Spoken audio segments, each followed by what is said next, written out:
Welcome. Operation Survival is proud to present Schools Uninterrupted, How Our Schools Overpowered Corona. I would like to take this opportunity to thank Yaakov Berman and Miriam Simon for putting this evening together. The evening is dedicated Le'ilei Nishmas Sarah Bas Tzvi, whose yahrzeit is tonight. I'd like to welcome everybody joining us this evening. We're streaming live on COL as well as YouTube in addition to Zoom. So wherever you are watching from, welcome. We've all heard the often repeated expression, Yagaito matzasatamin. If I've worked and I succeeded, then I can believe in the truth of my efforts. And in the field of education, we constantly look for measures of our success. So we ask ourselves some very important questions. Did the students progress academically? Did they thrive socially? Did they grow spiritually? And year after year, we agonize over the answers to these questions, both with regard to individual students and with regard to our school as a whole. Are we meeting our benchmarks? This year brought educators into an entirely new realm. And this was a realm which threatened to bring Chinuch al Taras HaKodesh, our very special brand of education, to a screeching halt for an unpredictable amount of time. But as we all know, our history and our heritage does not allow such things to happen. Rahman al-Litzlan, Yaakov Avinu didn't allow his family to go to Mitzrayim without making sure there would be proper Chinuch. And our forebears in countries around the world throughout all of time ensured that learning would take place, whether it was in caves or cellars or any other possible hiding place necessary, depending on the time. So certainly we would not let this generation down when it came to ensuring that Torah learning would continue unimpeded. So enter some brave and bold leaders who took upon themselves to ensure that learning would in fact continue and go on with barely a hiccup. So people worked around the clock. From the moment that the brick and mortar schools shut down, there were teams of Menachem and Menachais, principals, teachers, tech experts, rabbanim, medical professionals, lay leaders, mental health professionals, and they all raised their figurative swords to fight the battle to preserve Chinuch al Taras HaKodesh. For every obstacle that was thrown in their path, there was a quick solution offered, and principals and teachers gave up their days and nights to this endeavor. Living rooms and dining rooms, as we all know, turned into classrooms and offices. And well, one piece of good news was that commute times were very, very severely shortened and traffic became a non-issue. Among the heroes of this saga are two of our local principals who were heavily involved in the virtual elementary school that evolved and thrived over these past 3 months. I would be remiss if I did not also mention Rabbi Zalman Schneier, who was a driving force behind what eventually became Crown Heights Yeshiva. We have the schus tonight to be joined by Rabbi Rabbis Lustig and Rabbi Mendy Vail. And we will hear from both of these principals about some amazing lessons that came out of this very unexpected learning format and situation. So first up, we have Rabbi Yehoshua Lustig, who is the Oholei principal of grades 5 through 7. And I only met Rabbi Lustig just recently through this entire saga. And I found out from my daughter and my grandchildren what an incredible job Rabbi Lustig is doing, both now during the virtual learning, and then I started to hear wonderful stories about things that are going on in grades 5 through 7 when school was actually in school. So I was really pleased to hear how forward-thinking Rabbi Lustig is and how much he gives over to the boys, how much he shows a personal interest in every single boy. So I'd like to welcome Rabbi Lustig, and the floor is yours.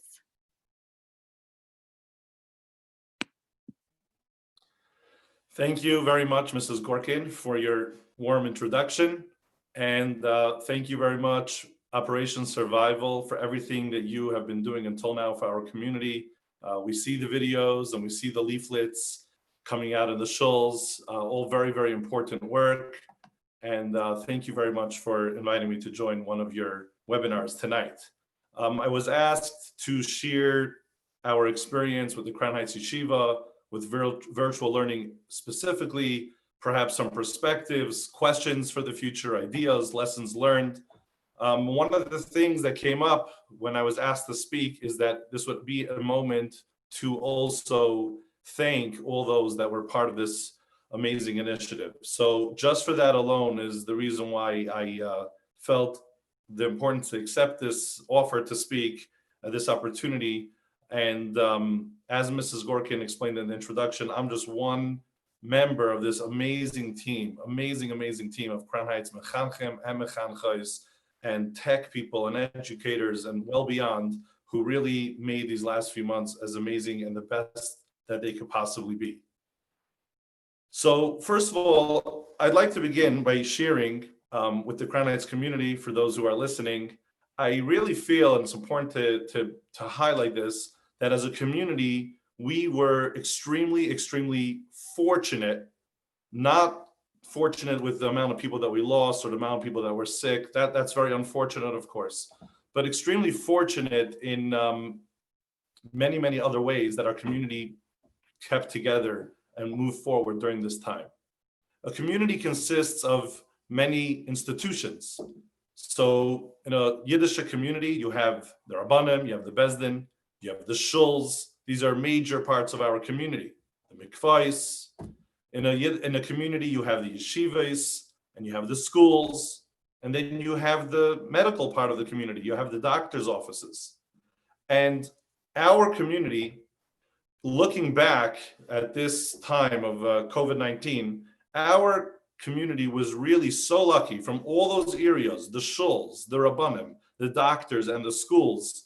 Our community was really fortunate to have amazing leadership coming from all of those institutions, and clear leadership, and also coordinated leadership, which I think was very important. Now, at the time, things were very confusing. People didn't know what was happening, and especially if you chose to believe every WhatsApp message that you got and every rumor that went around and all the uncertainty, there was certainly a lot of uncertainty. But if you look back and you just try to remember, there was a certain amount of achdos that came out in our community that we never saw before, specifically amongst all the schools working together, and also the doctors and the rabbanim and the schools, or everybody, and the shuls, everybody was working together. And that's something that's really amazing. And that was an unbelievable thing that I don't know if Crown Heights experienced in the last while. And we need very full people who made that happen. So I'll start with the Bezdin. The Bezdin, and specifically Rabbi Brian, who was the younger member of the Bezdin, who wasn't in quarantine, was constantly putting out messages on WhatsApp, through WhatsApp chats they created. They were putting out videos, they were putting out letters with their stationery, there were voice notes, and there was very clear guidance all along throughout COVID-19 about the shuls and about the yeshivas and about levayas and about anything that had to happen as part of a Yiddish community, any one of those events.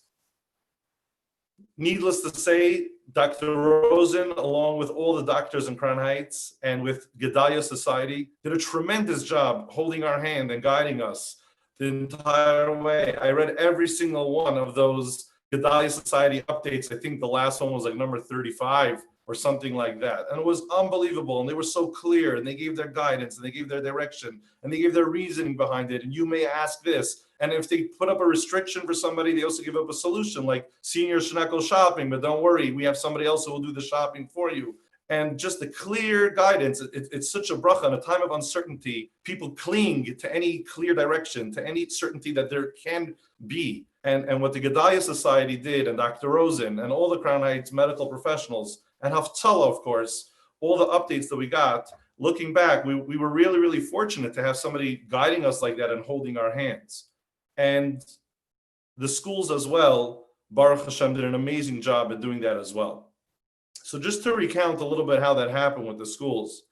So everybody remembers the week of Purim. There was already some coronavirus cases in Westchester. We got all these amazing pictures of Bachrim reading Megillah outside people's windows. But we were starting to believe that this coming to Crown Heights, but we didn't have any confirmed cases, and people were not doing social distancing on Purim, as far as I know. And we believe that it's happening, but we didn't really believe it. And that was Purim, which was on a Tuesday.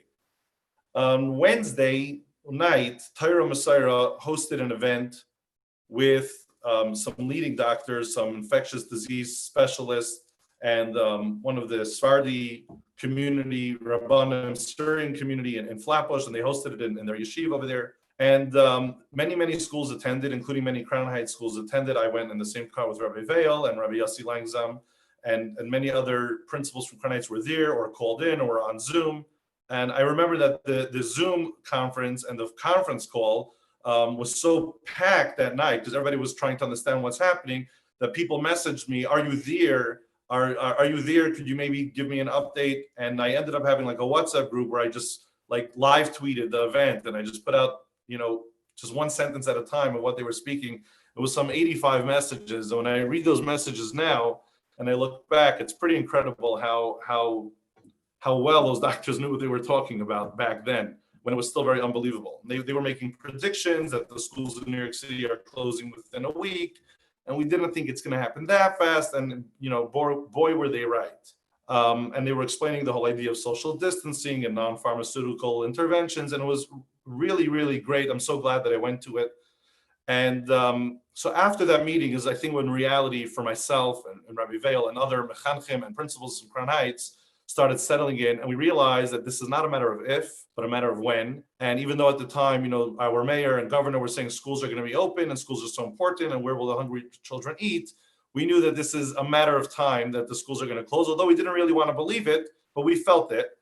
And with the leadership of Rabbi Yossi Langzam and Rabbi Zalmi Schneer and Rabbi Vail and those involved, and really the downfall of thanking people is you sometimes forget a name. So I want to apologize in advance. I'm for sure missing out some names.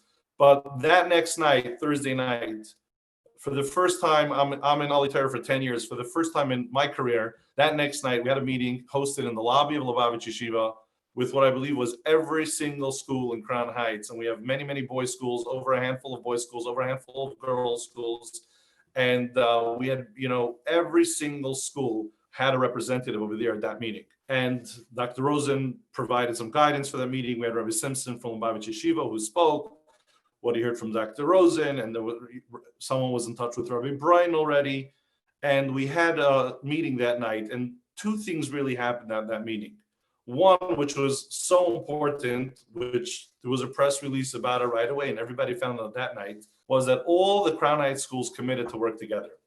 And that is truly unbelievable, because as confusing as things were, if you want to think back for a moment, what would have it been like if Oholei Torah was open and Misrifka was closed, and Bnos Menachem was going to open for some kids on Sunday, some kids on Monday, and Bnos Chomesh and Darchei and every single school, we're doing it, but we're not providing busing, and we're having it, but not with meals, and we're going to be open, we're going to be closed. There was so many variables, so many different ideas of what to do with the schools, and that would have just made Crown Heights way more confused and way more, anxious because of the lack of clarity about what's going on. And that, I think that commitment that night of every single school to say, we're going to work together, we're going to consult our local Rabbanim, we're going to consult our local doctors, and we're going to make a unified decision, I think was just something so amazing. And the Achdus that was created that night is something that will last forever.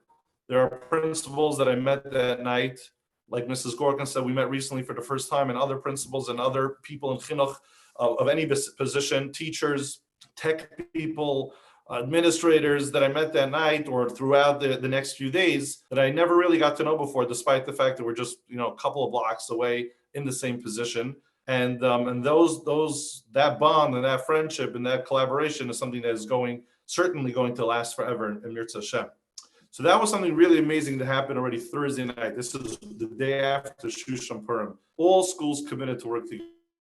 At that meeting, there was also a conversation in the event that schools have to go to remote learning. How do the Crown Heights schools want to go about it? And some people are saying there's Zoom and there's Google Hangouts and there's Google Meet and there's Microsoft Team. And there was a little bit of a software conversation. But it became very clear very quickly that software is not our challenge because there's multiple softwares. It's a matter of preference. Choose the one you like most. And we all know Zoom came out to be the winner. Eventually, we all knew that. At the time, many of us there never used Zoom before in our life. But we realized that we have a hardware problem where we realized that we have a hardware problem, that we have many homes that have no internet, many homes that have no devices, or many homes with perhaps 7 or 8 children that have one single device. And if we want to do remote learning, how are we going to do it? And even if you're going to do the phone line, many homes have only one phone or a cell phone for the father, mother, and one home phone. How is it going to work? And should we go full on remote learning, regular full schedule? Should we do something different? And more or less everybody in the room agreed that night it was 4 weeks to Pesach, only 3 weeks left of school until Pesach, because school usually ends around Yud Aleph Nisan or earlier for the girls. So everybody in the room agreed that night that we are going to work together on providing some kind of remote learning. We have an incredible pool of Menachem in Crown Heights. We have amazing principals, amazing leaders, amazing resources. We're going to work together and we're going to create a structure where every single child in Crown Heights will be able to have some time in the day when the learning is geared towards them. So even if they're sharing a device or sharing a phone, they will be able to learn, and we won't have 5 children who pumped to have their Zoom class or their share at the same 9:30 in the morning, and then 4 kids will be left out and 1 child will be able to learn. That wouldn't be fair. So that's something that we decided that night. And at the same time, we all agreed, and we didn't believe schools would be closed for the rest of the year. We all agreed that that would be only a phase 1, and there's just 3 weeks to Pesach, and Pesach learning is, more universal. Everybody has to learn the God, everybody has to learn the halachas, everybody has to learn about Pesach.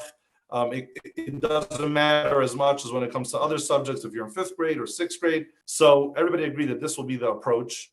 And nevertheless, if Chas v'Shalom schools would have to be closed after Pesach, certainly we're going to have time to rethink it, and there would be phase 2 of how perhaps the Crown Heights Yeshiva would continue after Pesach, which I'll get to that in a moment.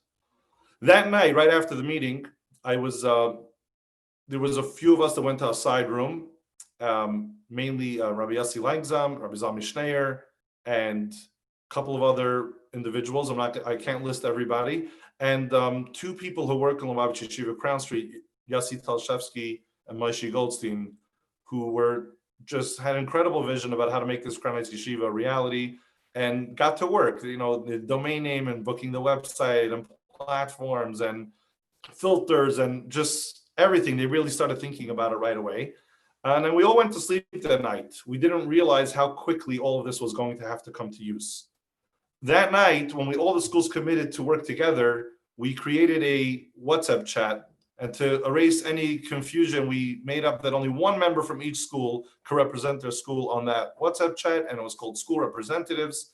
And we made up that if there's going to be any important developments, this is the place where it'll be posted. And like this, each school will have their 1 member who's then responsible to pass on whatever message it is to the rest of the school. So as much as we were preparing for it, I have to admit we were not really ready for it. And like 9:30 the next morning or 10 o'clock the next morning, there was a message posted that at 11 o'clock Friday morning, there's going to be a conference call with Dr. Rosen and with Rabbi Brian. And sure enough, everybody knows the rest of that story. We got on the conference call. Dr. Rosen said that right now in Crown Heights, there are 3 confirmed cases of coronavirus, and they've been at these weddings and these Purim parties. And but he had hundreds of people that week in his office who had flu-like symptoms, tested negative on the flu test. He did the coronavirus test, doesn't have the results. He's expecting hundreds of positive cases on Sunday. And like a pandemic, just an explosion out of nowhere. So it became very real, and he had Rabbi Brian on the phone, and he was instructed by Dr. Rosen, and Rabbi Brian gave the halachic, stamp and approval and guidance that the school message went out by 12 o'clock Friday. Every single school in Crown Heights made the same decision to close together. A very hard decision to make, a decision never happened before in our lifetime. But at the same time, a very responsible decision, and a very, looking back, we all now, even though that Shabbos, many people approached me and others were debating it was the right move, and the city didn't close yet. But looking back, that was the more dangerous time of coronavirus. That is when it was spreading, and any social distancing done then saved people, and certainly, spread out spread out the spread of the virus. Decision. And again, I think one of the first and most important things we learned from this is the power of having clear, coordinated, bold leadership. And when the community works together, the doctors and the rabbanim and the administration of the schools and the principals of the schools and everybody else willing to just pitch in and help, gave a certain clarity, a certain calmness to Crown Heights, and things were able to start moving forward. By the time it was 12 o'clock Thursday, this plan that we kind of discussed in a side room in Rabbis Yeshiva the night before for Crown Heights Yeshiva now had to become a reality.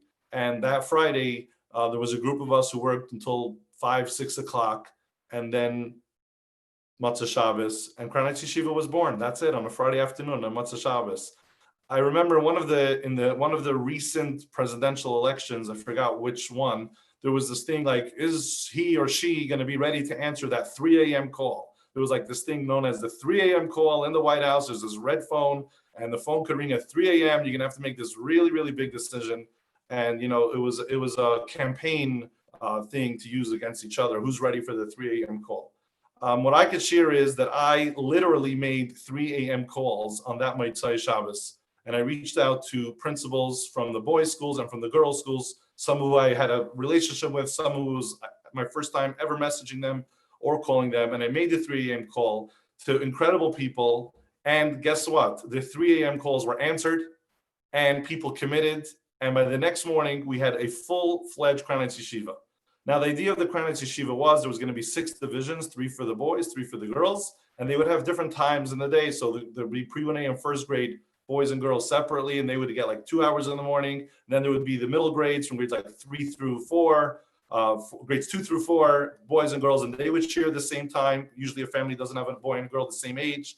And then there was the older grade. So we had 6 divisions, and we needed teachers to teach these divisions. And the best way to go about that was to create principals for every single one of these divisions. So if we had principals, they know their teachers. And the principals had to do 2 things. They had to decide what should be learned in these limited 2 hours that we're teaching, what subjects should be taught, and to put out guidance to the parents what their children should do out of those 2 hours. So for example, the older grades, where they learned from, let's say, 12:30 to 2:30, there had to be some guidance. Your son should daven at around 9:30 in the morning, then he should eat breakfast, then he should chazer his Gemara, and then he should do this. And during 12:30 to 2:30, we're going to do Hilchos Pesach, Haggadah, and Gemara Psachim, for example. So the principals had to provide that guidance, what should be done out of the limited 2 hours, and how to use up those 2 hours and recruit the teachers, the best teachers that we have here, and to provide chinuch to our talmidim. And I just want to take a moment to on behalf of Crown Heights, on behalf of myself and my children and my talmidim, to thank these. And again, I'm really sorry if I missed somebody, but I tried to remember everybody who was very involved in the boys' youngest division. We had Rabbi Shimshoni from Oholei Torah, Rabbi Meislish from Lubavitch Yeshiva Crown Street. We had Mrs. Levine from, I think the name is Ateres Chaya of our school. We had the next division, we had Rabbi Seabag from Lubavitch Yeshiva Ocean Parkway, Rabbi Shmuel Turk. Rabbi Meislish was very instrumental in that division as well. And then we had Mrs. Brower from Beis Rivka, Mrs. Wolf from Bnos Menachem. And then moving up to the next division of the Crown Heights Yeshiva boys, we had Rabbi Wilhelm from Oholei Torah 8th grade, Rabbi Yuzevich from Menachem, Mrs. Werner from Bnos Menachem, and Mrs. Shvei, I believe, from Bnos Menachem as well. Now, these were the people that were officially principal on paper. They were the ones who that night committed to help run their division. There were many, many more principals, if they weren't officially on that list, who pitched in. And let's not forget, many of us had the coronavirus then. So a lot of these people I just mentioned to you, at one point they got sick, and at one point they said, I can't, I need to be in bed now, or my spouse is not feeling well. So there was constantly people just stepping up to the plate and replacing people and stepping in for them. And then there was people who worked while they were sick as well. If they weren't sick enough that they literally couldn't take the call. A lot of these people experienced the virus themselves during this time, and some of them had to, drop it for a while, and other people took their place. And those were just the principals who had to coordinate it. And then, of course, the biggest thank you goes to the teachers who had to do the remote learning and come into Lubavitch Yeshiva, Crown Street, and set up and teach in front of a screen. And there's no students there, something entirely foreign to most of those teachers and something really new.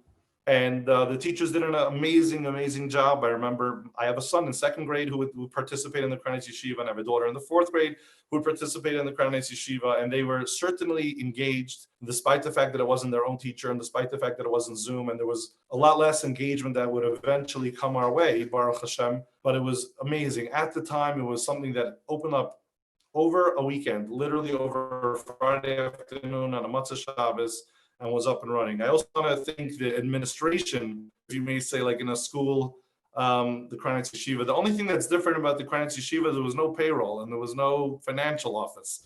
But there was like an administration. We had Rabbi Yossi Langzam, Rabbi Zalmi Schneier, Moshe Goldstein, Yossi Talshevsky, Rabbi Meislish, Rabbi Vail, and 321 Motion, the tech staff, Shammai Chain and Levi Greenberg, and many more people. Then we needed tech support. We had Rabbi Mendel Levin from Oholei Torah, Rabbi Yoni Lefkowitz from Oholei Torah, and there was so many people. And again, I for sure missed out some names, and it's a shame if I did. There was so many people who just literally picked up the pieces as they were needed. We needed someone to set up a phone line, because we needed somebody to set up a website. We needed somebody to do tech. We needed somebody to do PR, to do press releases, to manage the WhatsApp chats to the parents, letting them know any updates about their kids' division.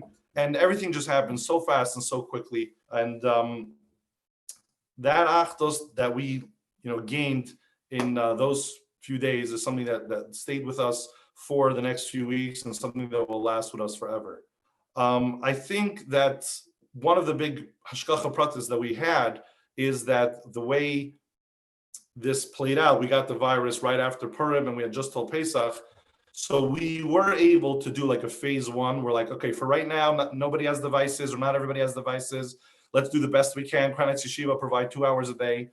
But that phase one, besides the fact what it provided, it really very much lent itself to the success that all our local schools experienced in phase two. And phase two, which every school did on their own, and Crown Yeshiva was kind of put to rest. Phase two was really because we were able to learn so much about what worked and what didn't work, and set it up differently for phase two. So the Crown Yeshiva was a real learning experience, and it was amazing for what it was, and certainly helped all the schools make phase two, which was after Pesach, when school had to get more learning and the regular curriculum continued. We were able to learn so much. So for example, a couple of the things we learned during phase one is we learned how important it was for children to have their own teacher. It's obvious, but we saw it when my son was on Crown Yeshiva. If he was learning from a teacher from another school or from his own school, he was involved. If he ever saw his own teacher or his own principal, his face lit up. He came running to me. Today, I learned the Manashtana with my principal, and it was a different world. We learned how much the boys missed their friends, the social interaction, which we didn't have on Crown Yeshiva, which is a one-way stream. We learned the importance of engagement. So calling on the children, asking them how they are, giving them time to socialize, giving them time to speak, giving them time to ask a question live. So during Crown Yeshiva, we had some chatting. We said, if you send it in, you're going to a raffle, but we learned all these things. One of the most important things we learned is how confusing and overwhelming for many parents, because the Crown Yeshiva was some kind of structure, but it was only for 2 hours a day for each kid. And then teachers were encouraged by all schools to supplement as much as they can. Remember, some teachers were not feeling well. Some of them, their wives weren't feeling well. Some of them didn't have internet in their house. So it wasn't done in the most organized way. And teachers were asked, I believe in most schools it was like this, and teachers were asked to try to do an hour in the morning or an hour in the afternoon. And parents just became overwhelmed because they started getting messages. This is the Zoom meeting, and this is the Zoom ID, and everybody was new to Zoom. And this is Crown Yeshiva hours. This is my Rebbe's hours. This is my principal's doing a Shir Klali. And one teacher emailed documents that were needed. One teacher WhatsApped it. One teacher had a WhatsApp broadcast. One teacher had a WhatsApp group. One teacher always gave it to a parent, and she was in charge of putting it on the group. And then I remember, like, my wife said, okay, we need to print out this file for my daughter for the Agada. Where is it? Not on the class chat, we checked. It's not on the email, we checked. Oh, one mother shared it with us. It got really hectic for a lot of people. So one of the things we were able to learn from those weeks is the importance of online learning, a portal, which turned out to be a website that all the schools did to make this portal, to make everything super clear. And most important thing we learned, that kids not have structure in those few weeks, even though they had a little bit of structure with the Rabbis Yeshiva and teachers were providing. But that structure, that they know what tomorrow is going to look like, and they get up in the morning and I have davening at this time, and I have this incentive at this time, and this extracurricular program this year, and this mincha, and that year klali. That was something that was missing. And Baruch Hashem, from this experience, the schools were all able to do an incredible job. From what I hear, every school in Crown Heights did an outstanding job providing virtual learning. We all went to Zoom, went to the kids' continuing the regular learning. People got really, really creative. There was class codes and there was chatting, and teachers were spotlighting children on Zoom, and there was raffles. And also we used out the opportunity to do things that we can't even do in a regular school. For example, by us in Torah, we had a daily shir klali where we were able to learn and hear from people all over the world that we can't. We can't bring Rabbi Lazar into Torah on a regular Tuesday, and he doesn't have the time and he's not available. But here he was, perhaps in quarantine himself at home. We reached out to him and he said, sure. And we reached out to Shluchim in Texas and Minnesota and all over the world. And they first of all had the time, or gave up from their free time. And we had the ability to connect them to our school that easily. So for our Talmidim, they were able to really gain broad knowledge on whether it was Friendship Circle or GEM or Chalav Yisrael or Chabad of Russia, a lot of different interesting topics, Safros and Kashrus from the OK Kosher. So we were able to turn this, not just, make the best of it, but to turn this into opportunity and do some things that were way better than before. I see that I really ran out of my time, so I'll just jump to the end of what I wanted to share, and not talk so much about what happened in school after Pesach. But first of all, I just want to say that the teachers of the whole Crown Heights really deserve a round of applause. They, besides for the teaching, which was new to them, the prep work that they had to do, teachers were calling students had parents in the hospital, students lost grandparents, students had birthdays, students had Anachas Tefillah, and students had bar mitzvahs. In my school alone, 29 boys had a corona bar mitzvah. From that Sunday when school closed until the end of the year, 29 boys did not have a regular bar mitzvah. Some of my students had a Zoom Anachas Tefillah and a Zoom bar mitzvah, because they had their Anachas Tefillah sometime before Pesach and they had their bar mitzvah already. And they really lost out on two big events. Like I said, we had students with parents in the hospital, and they were being called by our social worker, myself, by the assistant principal, by the teachers, students who celebrated birthdays. And so the teachers really just get the whole credit for everything that happened. And we thank them. There was an interesting phenomenon that some students did better on Zoom that they did in regular class. Every teacher told me they had at least 2 or 3 students that they feel did better in Zoom, and we had also a few kids who did worse. So the kids who did worse, we kind of know the reason. It was children usually who live in very tight quarters. So they literally had their sister, next to them, or literally climbing on top of them.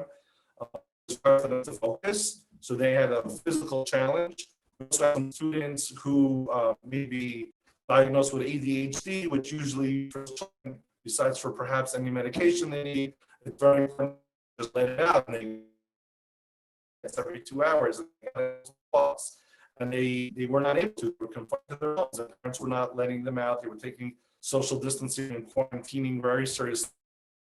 Bottled up, and it was very, very tough for some of those kids. And then it's interesting to see why and what we can learn from the future. And I don't have the answer for this, of what we could see for the future, those few children who did better, how we could bring that success to them for the future. We believe that some children did better because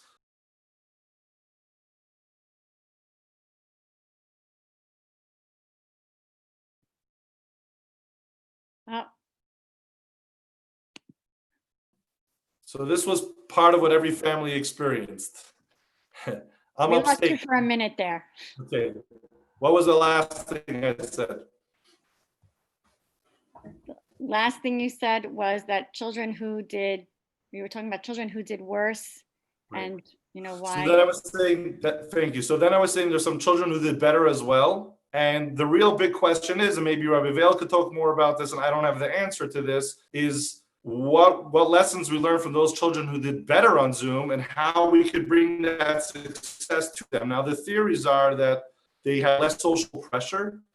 They weren't around their friends. They were able to sit there comfortably, literally on their bed or in their bedroom, and they had their own space, less distraction because there was no kids around them.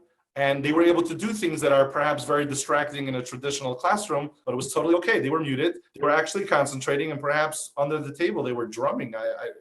Something that would be, very disruptive in a regular class. They may have been doing, but that helped them. So I don't know if we could start allowing drumming in a regular class. We could maybe allow a fidget spinner, which has been happening. But so though that idea that some kids did better would be, I think, very interesting to kind of speak to those parents and maybe to those kids and find out what it was and see if we could somehow bring that into the yeshiva. But I don't have the answer to that. I will say that 2 more points before I end off, and I'm sorry that I went over time.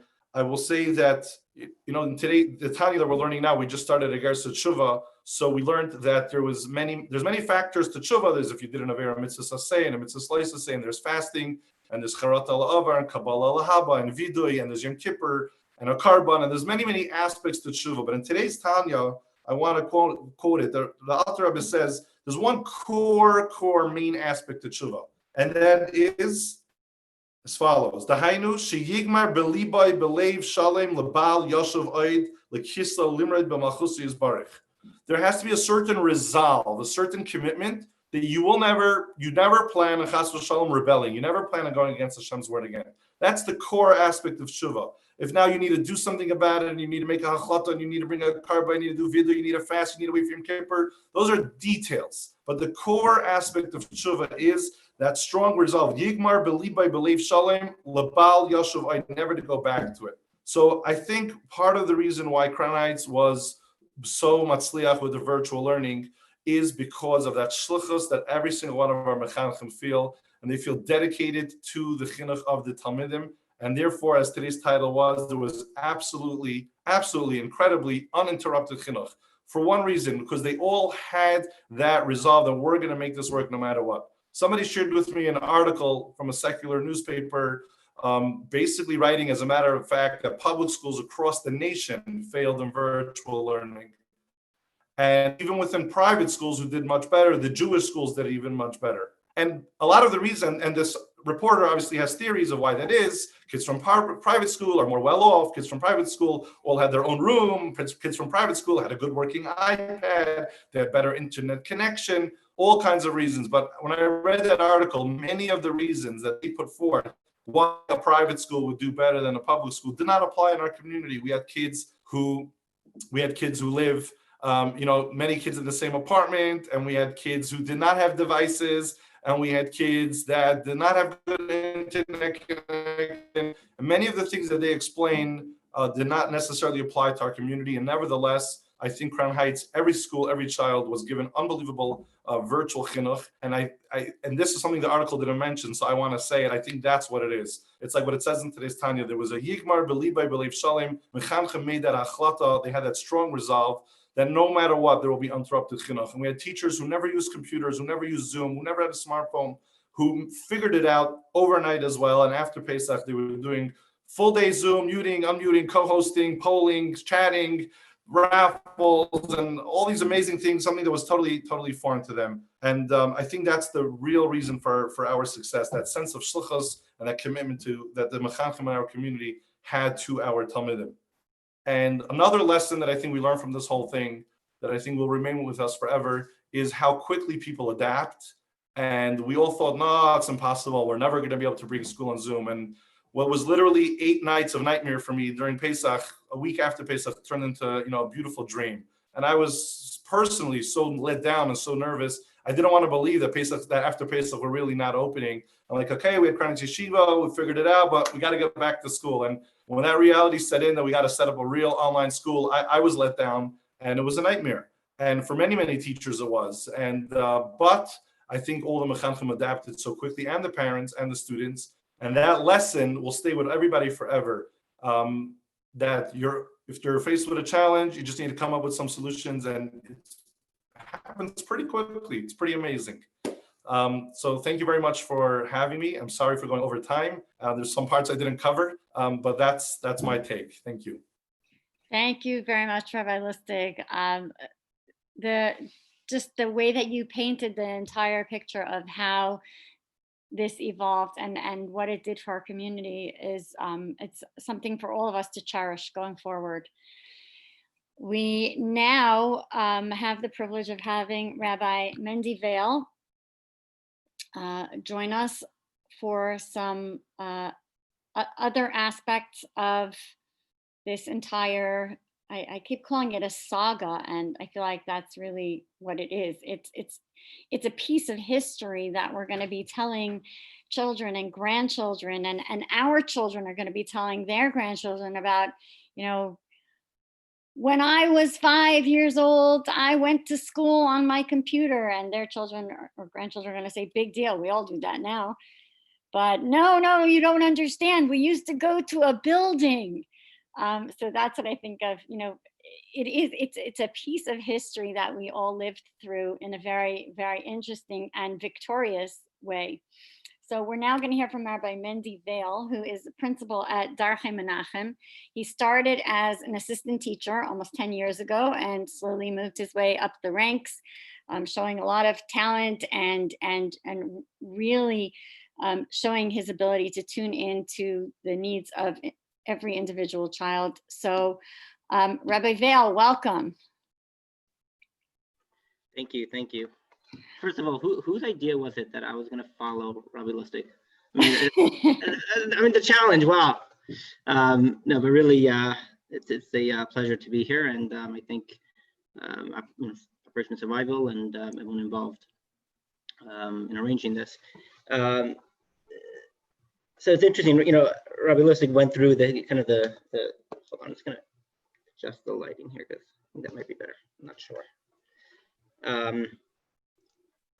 It was interesting, kind of reminiscing, going through the story Rabbi Lustig went through of, you know, starting with that I remember that sitting in the car with Rabbi Lustig and Rabbi Langsam that Wednesday night, and it's interesting to kind of looking back and seeing how things played out, and there's a lot to be proud of. You know, personally, I think there's it's pretty incredible how the schools banded together, and you know, if you look at kind of the theme of you know, Corona times, a big part of it was Achdus. I mean, culminating with the Hatzalathon, that was a huge success, and that was beautiful. And you had the Achdus fundraiser, the campaign of the schools, but I think if you look at kind of the starting point was that Achdus of all the schools banding together and deciding that, you know, we are in this 100% together, and you know, if we're going to close, we're going to close together. And we're remember that meeting Rabbi Lustig mentions. Remember at the start of that, earlier in the day on Thursday, you know, some of the schools, I was talking to some of the school leaders, and some were in favor of closing, and some were not in favor, and you know, there was kind of like difference of opinions, and you know, that's kind of how I remember speaking to Rabbi Zalman Schneier of MEF, Menachem Education Foundation, who's just an incredible asset to our community, and really just take this opportunity to thank him. He's just an incredible person, and on a personal level, he's helped me so much, and I think so much for our community. I remember talking to him, and you know, we were saying, like, what should we do? And he's like, we have to band together. Rabbi Langsam was very instrumental, and we kind of pulled together that meeting. You know, looking back, it was really the start of Achdus, which is you know, I think it's something to be proud of for the, you know, schools to be proud of. Rabbi Vail, do you have any stories that you can share with us about some of the incredible things that you've seen with students that happened, or with parents that happened over this time? Because I know for myself as a principal, we saw so many outstanding things that happened, whether it's our teachers, how they rose to the occasion, or our students who thrived, who hadn't been thriving before, or students who just surprised us in some way. Can you share maybe a story or two with us? You know, so it's interesting. So many different particular students come to mind. You know, that you know, you mentioned some students that were struggling before, and you know, kind of like maybe in this, you know, brick and mortar, in the actual school building, they struggled, and then kind of in the Zoom environment, they kind of thrived. It's interesting. So a few different students come to mind, but I'm going to start. You asked me for a few stories. I'll tell you one story that really did brings something.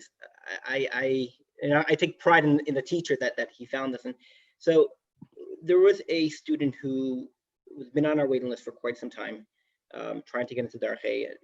Unfortunately, we do have a limited amount of spots, and I think that's something that resonates with you. You run a kind of smaller school, and so this particular student was on our waiting list for a few years, and he's a seventh grader, and at the start of this year, one of the students actually moved out of town, moved to Florida. So the spot opened up, and I remember speaking to the parents, and Baruch Hashem, we had space for him. And there were just, I guess, throughout the year, prior to Corona, there was, was a lot of success, and the parents were really happy. But the teacher was saying, it's like, there's, this kid is a bright kid, he's a smart boy, but it could be he kind of had a little bit of a mental block to learning. He had so many struggles throughout his times, and through his years of learning, and no matter how, and the teacher said, I remember having a conversation prior to Corona, he's saying how he's an intelligent boy, he's smart, he's bright, he just doesn't, he definitely has a big challenge with learning, with Kriya, with reading, and that can be a root of a lot of his challenges, but he's like, there's something there, I don't know. And then kind of, during Corona times, he was just excelling. He was doing so well. And I remember having a conversation with a teacher, Rabbi Lustig in the 7th grade. He was saying how this kid just incredible. He knows all the answers. He's engaged. He's learning. He's like, it's incredible. And really credit to Rabbi Lustig. He said, I wonder if it has to do with maybe an FM channel. And certain students, they do, it's kind of like a headset they put on, and the teacher with a little mic, and some, I'm sure you're familiar with it, and others. He's like, I wonder if the headphones are that's what's clicking. And he spoke to the parents, and it turns out the father's like, actually he has one, or the therapist once suggested earlier on, and he feels very just uncomfortable. He never wanted to get a test. He never wanted to get it, or definitely not wear it. But it's an interesting perspective, an interesting point. They ended up getting him tested. He got approved for it, quietly. Towards the end of the year, we actually opened up, of course, in backyards and people's homes. The teacher really, spoke with the boy, and he warmed him up to the idea. He's like, listen, every student has different needs and different, and he warmed up to the idea. And he actually, one of the things he was able to do was he was able to point out to the boy how, the success that you had throughout this time, a big part of it might have been the headphones. The fact that you were able to, it was one teacher blocking out all the other noise, and he warmed up to the idea. And the last few weeks of the school year, he did incredibly well. So could that's just one piece of the puzzle that really might it's something to think about. It's like, hey, that's an interesting. But I really credit to Rabbi Lustig, who was able to just so engaged and so in tune with the students. The fact that he picked up on that, and it's really credit to him. Wow. So 2 things I want to say about that. Firstly, that's a great tip for, I think, any educator is, for a child that has trouble staying focused, there are ways to do that. And that's wonderful. And second thing is, I want to embarrass Rabbi Lustig because I know him since he was born. Actually held him when he was a baby. There you go. I am very proud of him too. he's we feel very lucky to have him, honestly. Yeah, Baruch Hashem. He's a wonderful person. So I'll tell you why. I'm going to finish off that.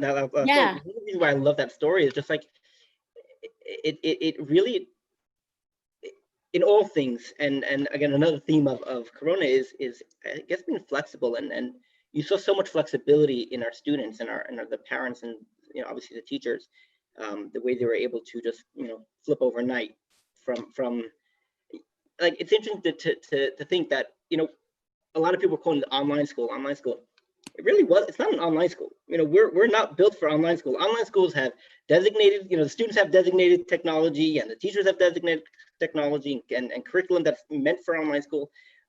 We're not that. And the fact that we're able to literally flip, it's like flipping a switch and overnight and transitioning, it's pretty incredible. And I guess what I like about that story and what talks to me about it is that in a way it was having the flexibility lent itself to actually finding something that not necessarily would you have found in the classroom.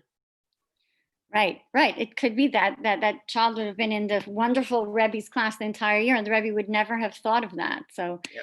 it is, I mean, there are so many opportunities, so much hashgacha pratis that came out of this whole situation, and so many lessons learned.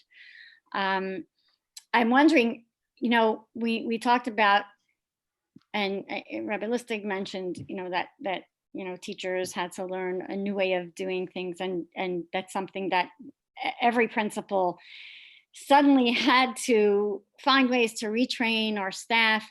So can you maybe highlight a couple of teachers or a couple of things you saw teachers do that really showed their dedication to making this new format something that they owned and something that was engaging for their students?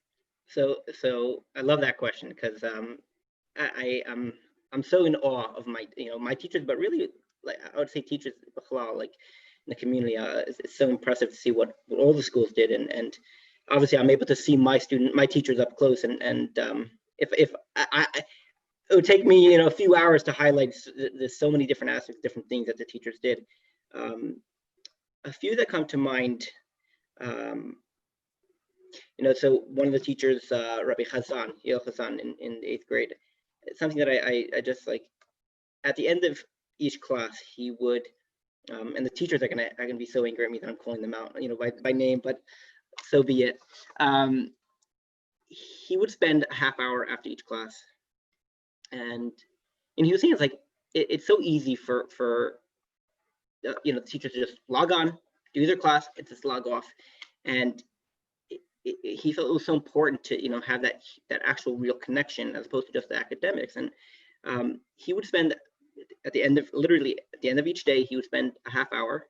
He would say, David, can you stay on? And they would go into a sidebar room, and they would literally have a half hour chat, talking, connecting about things. And at first he wasn't sure like how like it's kind of different. It's not.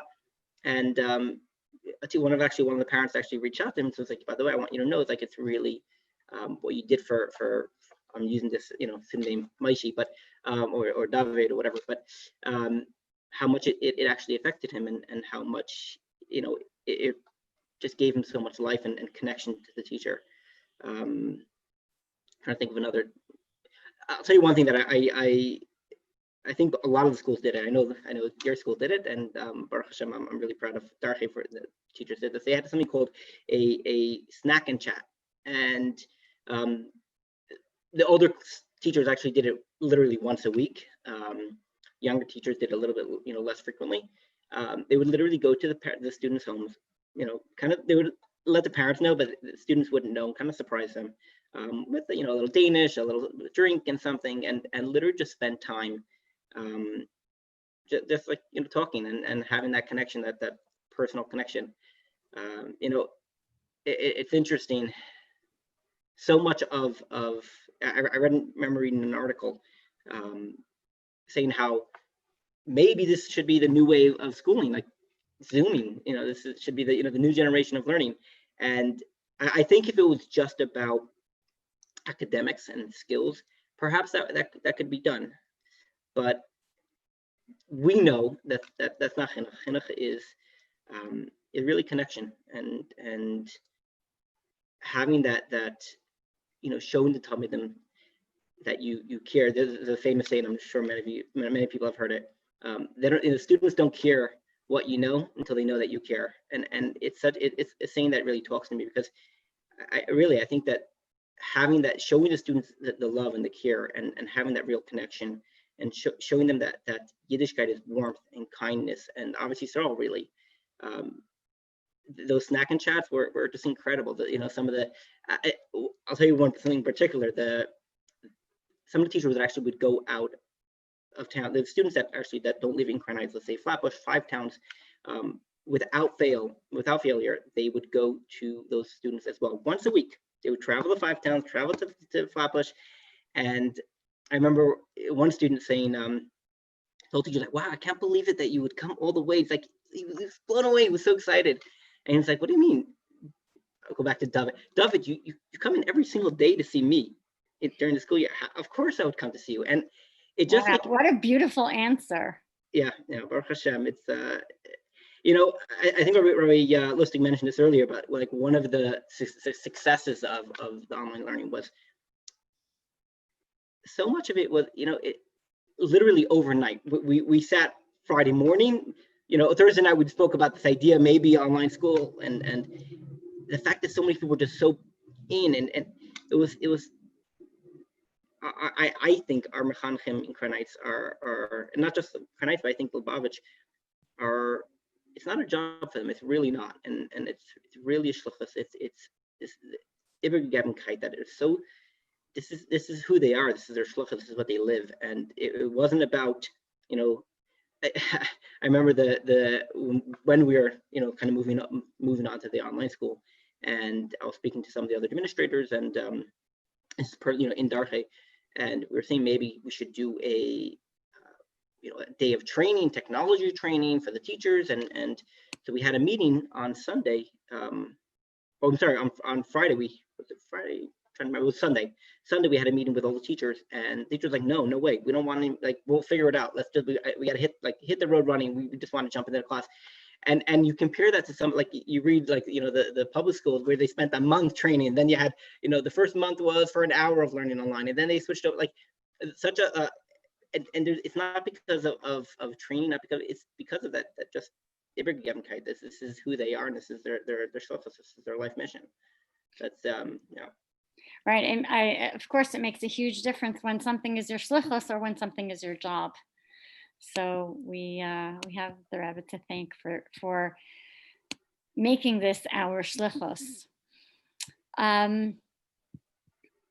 Another thing I wanted to ask you is, when you were able to meet with the teachers, speak with the teachers, what was the feedback that you were getting from them as this was all unfolding, as they were learning to do the technology and learning to deal with the kids, through the computer, so to speak? So it's a great question. And I think one common theme, and Rabbi Lustig actually touched up on this, was, the surprise and the positive surprise, that some students who were struggling, in the brick and mortar building, in the actual school building, the success on the online, and the different students for different reasons. I had the student in the Masifta who was doing well in school, but going online, just being at home, and was just huge. The fourth grader, I'm thinking of a particular student who was really struggling. Poor kid was really struggling the first few months of the year, and I remember, I was right before Corona. It was kind of like settling down. We were trying different things, and this kid just thrived. I remember speaking to Rabbi Samuel, fourth grade, Rishui Samuels. He was saying how this particular student, this is a kid who really struggled the first few months of the year, and all of a sudden he's like, Rabbi, I need to, he was in the car with his, traveling upstate with his mother, and he's on his Zoom. He wouldn't, he's not missing it. He had to go up for 5 minutes. He's like, Rabbi, I missed 5 minutes. This is the thing. And just so engaged, so involved, so positive, so happy. Which I'll tell you another story with Rabbi Samuels, a particular story that there was another student who was actually, really shy, really was not, talking about all the positives. This is a particular student who was really had a really tough transition onto the online. Wouldn't want to go on. Finally, got him go on, but he would keep the camera off, keep his camera off, and keep his the mic off. And slowly but surely, again, the engagement and the intuition of Rabbi Samuels and the teachers, where he reached out to the parents. He spoke to the student on the phone. He kind of slowly warmed him up to the idea that he would just go on for 5 minutes, and then it was kind of like a transition, slowly but surely warming him up. Rabbi Samuels has a very exciting, elaborate point system in the class. Towards the end of the year, when he was at the top, he was thriving. He was just so into davening. I remember like Rabbi Samuels, who's so keen on these types of things. He says, you know, Baruch, I really need a boy who knows how to really sing for davening, and I need him to inspire the other boys. And next thing, this boy is like, he's pumping up. This is a kid who wouldn't open up his mic, wouldn't open up his, pumping away. He's a chaz, and and it's just, you know, it's incredible to see those types of stories of, you know, Wow. the champion stories. So I have a question for you, because one of the reasons that my school was so well set up to jump into Zoom, and we were, you know, in full day classes already. Friday, we had that meeting on the phone, canceled schools. We took one day to regroup, and Monday we were full on from, I think, from 10 till 4:30. Yeah, likewise. So one of the reasons we were so well equipped and so prepared is because we had done online school in the past. In past years, when there was a snow day, we always gave one snow day, you get the day off. But if there was a second snow day, no more freebies. Mrs. Gorkin, you know, there are no more snow days. Sorry, boys and girls, there are no more snow days. So I was going to ask you. So we always did. The second snow day was, we had online school. So we had a blog, and the teachers posted assignments and videos and whatever. So it was almost like a given that we were going to do this, and it was just a question of figuring out the format. So that's what I wanted to ask you. You had mentioned to me about no more snow days. Is that something, and I guess I would pose that to Rabbi Lustig as well, as our last question for the evening, is that something that we have gained through this? Rabbi Vail, you going ahead? Go ahead, Rabbi. I'll follow up. Rabbi Vail, go ahead. Thank you for the question.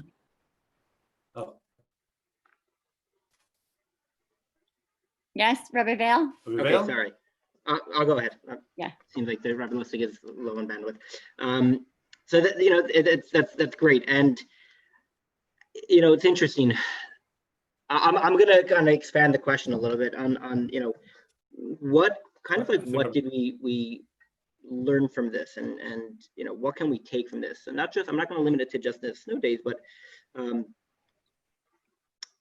what have we learned through this process that we can really translate into the classroom and into the school building for future time, you know, future years.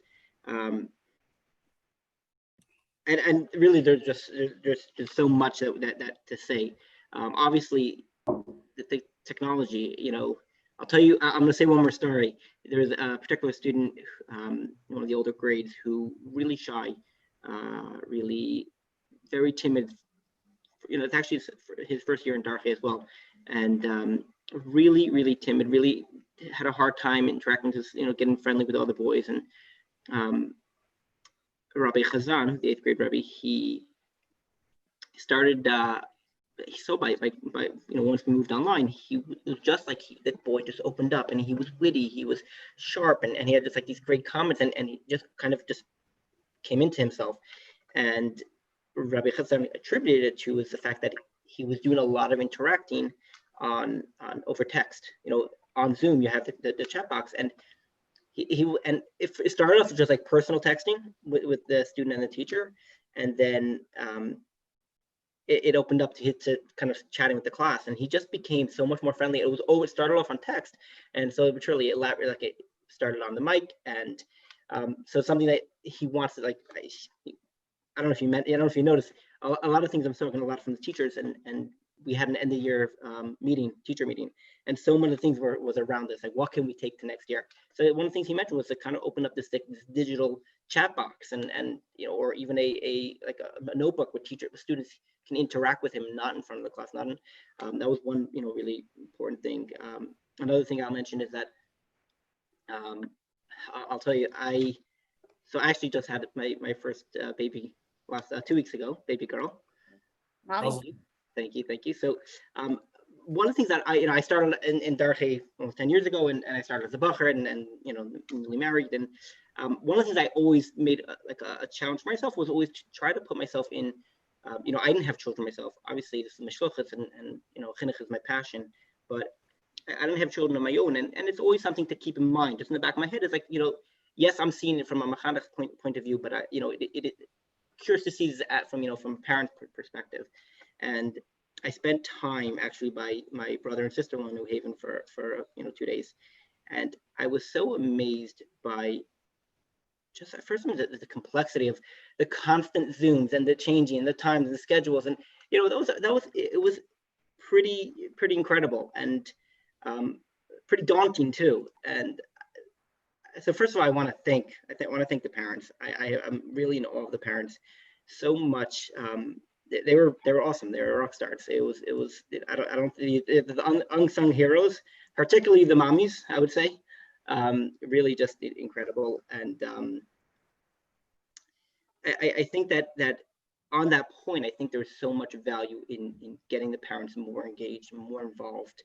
One of the things that this kind of lent itself is to parents to see what's going kind of into the classroom a little bit. And we're curious to see how we can push that a little bit more, because there's so many students who we think that did benefit from the fact that the parents were mamish. The mommy was standing right there, and Tati was standing there, and you're able to see the other students and the other the teacher, and so yeah, there was a lot to learn from this and to translate to the future. Totally agree. Rabbi Lustig, you wanted to respond? Yeah, am I being heard now? Yes, you're good now. Okay, great. So regarding the snow days, it's a good question. I didn't put much thought to it, and I certainly did not discuss with the other principals or administration of Torah, but it's come up, and this is my take on it right now. First of all, in Torah, we never have snow days. We have a policy of always being open, and we have a little bit of a late start. So like this, all the kids could start at the same time. So an older brother could walk a younger brother. So we have like a uniform start at 9 a.m. And we usually stay till about 1 p.m. because it's tough to have, a quarter of a class or a half a class or 3/4, depending on how many students came, how severe the storm was. And also there's the kids at home. So we usually give about a half a day. So we never actually close our yeshiva for snow days. I believe the only time Torah closed was by Hurricane Sandy, I think it was. There was one day that we were closed because it was actually dangerous to be outside.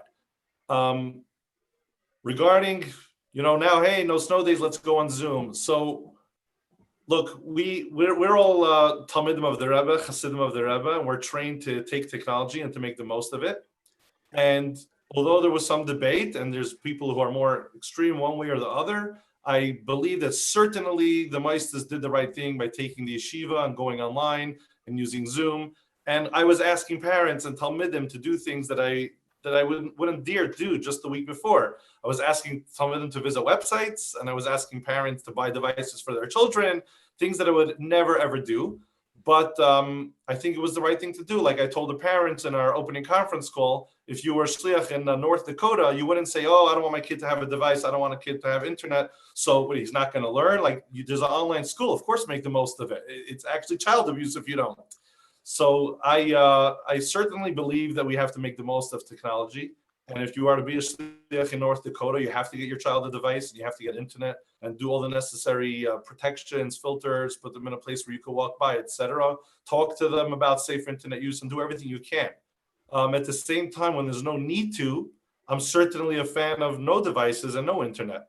And there's no need for it. And for the children in Crown Heights, I mean, I'm not going to say this now because I think one of the amazing things that happened out of Corona is that the parents appreciate the schools more than ever. But if we rewind before Corona, I believe Crown Heights parents are spoiled to a certain extent. And there's schools here of your choice, boys, girls, high schools, masiftas, preschools, whatever school, exactly the one that you like. Sunday, Monday, Tuesday, Wednesday, Thursday, 9 to 5, Friday, 9 to 12. And there's no chinuch that you need a supplement. Like I know I have family members who live out of town. They go to a day school. It's even a Chabad day school. But because they have not Chabad kids in the school, they don't overly talk about certain things. Or Yutas Kislev is maybe not celebrated, or other Hasidic Yom Tovim. Everything is provided to you over here. Hasidic chinuch, everything you need, the learning, the extracurricular. There's yeshiva serev for the boys. Think about it. The boys in Crown Heights have yeshiva serev every single night for an hour. For other communities, that's It's a far cry. It's a dream. That never happened yet. So I think in Crown Heights we have a lot going on in person, and there's amazing, Chinuch institutions in our community, and we're able to survive without technology, without asking the kids to have devices and have internet and go online. So I don't think that Zoom is going to be, at least I'm hoping that Zoom is not part of our future. And if we have a snow day, the kids are more than welcome to come. Will it end up being used for a child who's, in the hospital, who's like that kid who's a shliach in North Dakota, or a snow day for a child who lives out of Crown Heights and his parents have a computer anyway in their shluchim and they ask the teacher, could we Zoom in? And now the teacher has a laptop and is familiar with the Zoom. And will it be used? I'm sure it will, but I don't think it's ever going to be that, it will be always if a specific parent or specific student requests, there's a certain need, and then the teacher will be like, sure, if that's the need, let's do this for you. But I don't think it's going to become something like, okay, today we're not doing school in person, but everybody let's go on Zoom. I don't see myself or our school asking the kids to do that. In fact, we did a buyback program at the end of the year because we asked all the kids to buy devices. We asked the kids, sell them back to us, and we gave every kid a treat, and we made a flat rate of $40 to buy back all those devices. And between the schools that did it, hundreds of devices came back in because I firmly believe that they should not have the device. So we're not anti-technology, but we're anti-kids having a device if it's not needed. Rabbi Lustig, if I can jump in for 1 second. So it's interesting, and while I agree with everything you're saying, really, earnestly, I believe I agree with everything. It's interesting to note and give another perspective of, so in that end of year teacher meeting that we had, one of the things that we're coming up with, like, how can we respond to certain students that did so well in the Zoom environment? What can we do for them in the brick and mortar? And I spoke to some of the ideas. One of the ideas that came up, and I can't say that we're going to do this. It's just some of the things that came up was a few things. First of all, so we have night Seder for some of the older boys, and we were saying that some of the students that live out of town, they can't come to night Seder, and we're like, if we can kind of incorporate them somehow with a Zoom, that can be very interesting. Right. Another thing we mentioned was the students that did so well, being able to, the flexibility of a home environment where you can sit on a couch and you can walk around and sit in a bed and all these funny things that you can't really do in a classroom, although you can push the limits with that. The idea was maybe if we set up kind of like a pen and zoom type of camera in the classroom, and specific students that let's say they need a 5-10 minute break, 15-minute break. Typically what happens to those students, they go out of class and they either go to the hallway, they go to the roof, they play a little bit. Imagine if they were able to, some of the students that were really hyperactive in the classroom, but in the Zoom environment they were so engaged and so involved and so on. Perhaps if we gave them a room where they can literally just log on to you give them a device and, hey, you have 15 minutes to do this thing, where he's able to just listen. Obviously he won't be able to interact, but he'll just listen to the classroom. He's involved, he's engaged. Again, it's something that never ever would have crossed our minds to this point, but it's like, hey, maybe. And again, I'm not saying that we're going to do that. It was just an interesting perspective. Rabbi Vail, I agree with you. And I think within school, using the technology and it's guarded and monitored is different than at home. Very, very big difference. So all I'm saying is I don't ever see as the school saying, we're changing our snow day policy. Instead of everybody coming into the building, we're asking you all to go on Zoom. I don't think we will ever do that. Right. There's going to be a lot of Zoom in the future. There will be a lot of Zoom in the future. We had some ideas in yeshiva, for example. There are times that a child can't be in their class for whatever reason. Maybe we could have a Zoom room in school. Instead of the child being forced to sit in another class or in the shul, let them take part of it. And in school, we could have like this detention room, if you want to call it a Zoom room, and then they participate in a shir. Or, for example, in Uninterrupted, one of our biggest challenges is space. Literally space. So our only big space besides for the hall. Not familiar with that at all. Yeah, right. When they like, what are you talking about? Brooklyn. Okay, so everybody here is familiar. So every time I want to make an assembly, whatever it may be, launching something, want to talk to the boys about something, safety matter, whatever it may be, I have to do it 3 times: 5th grade, 6th grade, 7th grade.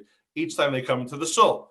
Now that all my teachers are fully equipped and it won't waste too much time, maybe once a week I'll Zoom to the classes. The teachers I'll sit in my office. I have 16 classes next year in my division. We put on Zoom 5-minute message from the principal and I'll Zoom in. I don't know if I'm going to do that, but that's something that came Love it. or the Very Zoom. cool. Right. So there's gonna be Zoom in the future, or maybe teachers bringing in a shliach to speak, and those things that we did during Corona. Hey, we could do it after Corona too. Maybe if we want to learn about tefillin and we have a shliach who lives in Argentina who's able to show something incredible that you can't do locally, maybe we'll have him Zoom into one class at a time. Things like that will still happen. So I still think Zoom is part of the future. Certainly, we embrace technology in a safe and responsible way if it enhances the chinuch. Certainly, there's going to be individuals. Look, we had a kid who has a lot of medical challenges, who's been to the hospital many times throughout his time in yeshiva. And this was the first time that he was in the hospital and didn't miss class. And he felt like everybody. Yeah, it was incredible. Yeah. And so if he, chas v'shalom, ends up in the hospital again, we will ask his teacher to give Zoom for him. There's no question about it. And it's something that just wasn't always on our radar until now. I just want to end off with one point about the appreciation. One of the things that came out of this whole pandemic and school going online is that parents got to Zoom into their children's classes. And I think there's a tremendous amount of appreciation from the parents towards the schools, which is a very healthy thing because schools and parents need to work together. So when there's appreciation, there's respect and there's collaboration. And the students themselves appreciate school more than ever. And throughout the whole time, I met students on the street at Kingston Avenue and Empire Kosher, wherever it may be. And one of the questions was, do you miss school? And the kids always answered yes, always. Unanimous yes. Besides for one student told me, Rabbi Lustig, I'm not going to tell you that I miss school because you're going to hold it against me. But he said, I'm not going to tell you that I want to come back to school because you're going to hold it against me. But let's put it this way. I never thought I'd miss school so much. Great. So the kids appreciate the structure that school gives them and the social aspect that school gives them and the learning and the everything, getting out of the house. And there's a lot of appreciation for a lot of things. People appreciate their backyards. People appreciate their front porches. People appreciate their family. So many things that we just took for granted. This was one of the positive things that came out of it. Yeah.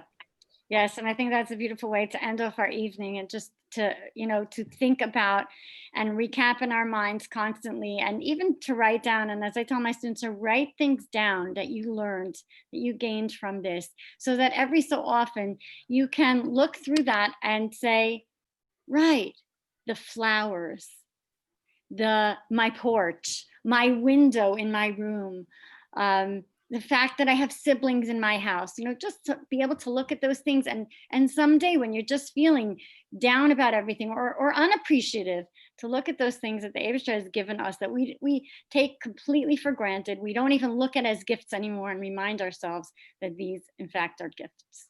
So I want to thank you both for joining us this evening. You are gifts to our community, and you have really shown us what it takes and what it does to be completely dedicated to chinuch of our children.